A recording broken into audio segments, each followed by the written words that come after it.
Vamos fechar os nossos olhos e elevar o pensamento a Deus agora. E no final da oração a gente ora junto o Pai Nosso, tá? Meu Deus e meu Pai amado, nós não somos dignos, meu Deus, nem merecedor de nada. Tu és digno de toda a honra e de toda a glória, meu Senhor. Se nós estamos aqui, foi porque o Senhor proporcionou que nós chegássemos aqui de modo ordeira e pacífica. E assim vai continuar, Senhor, porque o Senhor não é Deus de confusão.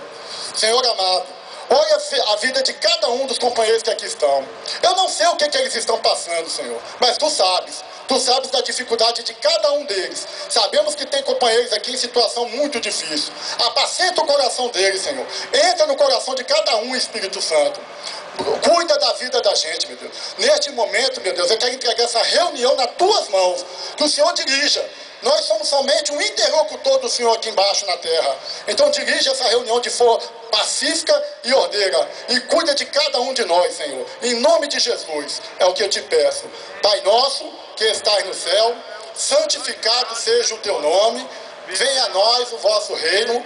Seja feita a vossa vontade, assim na terra como no céu. O pão nosso de cada dia nos dai hoje.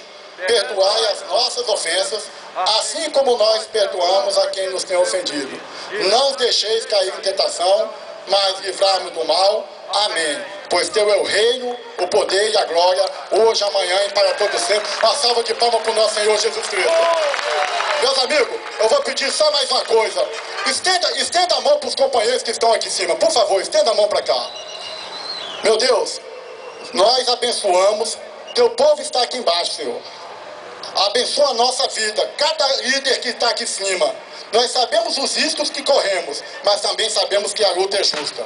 Abençoa os nossos companheiros que estão embaixo, abençoa os nossos governantes que estão ali. Amoleça o coração de cada um deles para que atenda às nossas reivindicações que são justas. E o Senhor é um Deus de justiça. Bom dia a todos, tá? Amém.